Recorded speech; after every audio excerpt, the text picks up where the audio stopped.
शान्ताकारं भुजगशयनं पद्मनाभं सुरेशं विश्वाधारं गगनसदृशं मेघवर्णं शुभांगं लक्ष्मीकान्तं कमलनयनं योगिभिर्ध्यानगम्यं वन्दे विष्णुं भवभयहरं सर्वलोकैकनाथम्।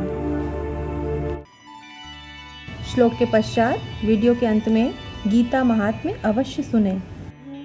अथ व्यवस्थितान् दृष्ट्वा धार्तराष्ट्रान् कपिध्वजः प्रवृत्ते शस्त्रसम्पाते धनुः उदम्य पाण्डवः ऋषिकेशं तदा वाक्यम् इदम् आह महीपते सैन्योः उभयोः मध्ये रथं स्थापय मे अच्युत। यावत् एतान् निरीक्षे अहं योद्धुकामान् अवस्थितान् कैः मया सह योद्धव्यम् अस्मिन् रणसमुद्यमे योत्स्यमानान् अवेक्षे अहं ये एते अत्र समागताः धार्तराष्ट्रस्य दुर्बुद्धेः युद्धे प्रियचिकीर्षवः। एवमुक्तः ऋषिकेशः गुडाकेशेन भारत सैन्योः उभयोः मध्ये स्थापयित्वा रथोत्तमम् भीष्मद्रोणप्रमुखतः सर्वेषां च महीक्षिताम् उवाच पार्थ पश्य एतान् समवेतान् कुरुन् इति।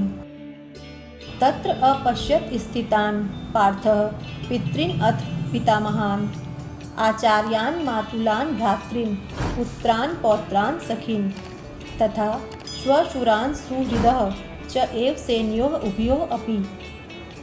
तान् समीक्ष्य सः कौन्तेयः सर्वान् बन्धून् अवस्थितान् कृपया पर्या आविष्टः विषीदन् इदम् अब्रवीत्।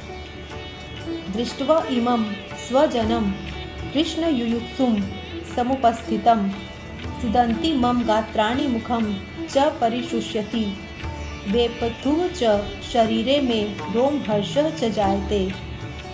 हे राजन, इसके बाद कपिध्वज अर्जुन ने मोर्चा बांधकर डटे हुए धृतराष्ट्र संबंधियों को देखकर उस शस्त्र चलने की तैयारी के समय धनुष उठाकर ऋषिकेश श्री कृष्ण महाराज से यह वचन कहा, हे अच्युत, मेरे रथ को दोनों सेनाओं के बीच में खड़ा कीजिए और जब तक कि मैं युद्ध क्षेत्र में डटे हुए युद्ध के अभिलाषी इन विपक्षी योद्धाओं को भली प्रकार देख लूं कि इस युद्ध रूप व्यापार में मुझे किन किन के साथ युद्ध करना योग्य है, तब तक उसे खड़ा रखिए।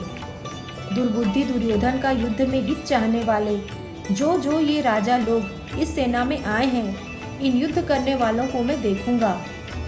संजय बोले, हे धृतराष्ट्र, अर्जुन द्वारा इस प्रकार कहे हुए महाराज श्री कृष्णचंद्र ने दोनों सेनाओं के बीच में भीष्म और द्रोणाचार्य के सामने तथा संपूर्ण राजाओं के सामने उत्तम रथ को खड़ा करके इस प्रकार कहा कि हे पार्थ, युद्ध के लिए जुटे हुए इन कौरवों को देख। इसके बाद पितापुत्र अर्जुन ने उन दोनों ही सेनाओं में स्थित ताऊ चाचों को, दादों परदादों को, गुरुओं को, मामाओं को, भाइयों को, पुत्रों को, पौत्रों को तथा मित्रों को, ससुरों को और सुहृदों को भी देखा।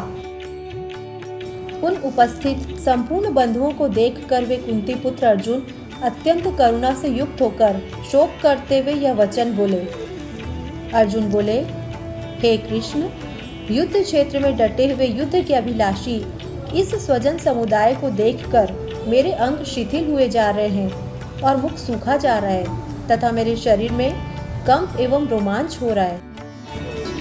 आइए अब गीता महात्म्य सुनें। जो मनुष्य शुद्ध चित्त होकर प्रेम पूर्वक इस पवित्र गीता शास्त्र का पाठ करता है, वह भय और शोक आदि से रहित होकर विष्णु धाम को प्राप्त कर लेता है। जो मनुष्य सदा गीता का पाठ करने वाला है तथा प्राणायाम में तत्पर रहता है, उसके इस जन्म और पूर्व जन्म में किए हुए समस्त पाप निसंदेह नष्ट हो जाते हैं। जल में प्रतिदिन किया हुआ स्नान मनुष्यों के केवल शारीरिक मल का नाश करता है, परंतु गीता ज्ञान रूप जल में एक बार भी किया हुआ स्नान संसार मल को नष्ट करने वाला है।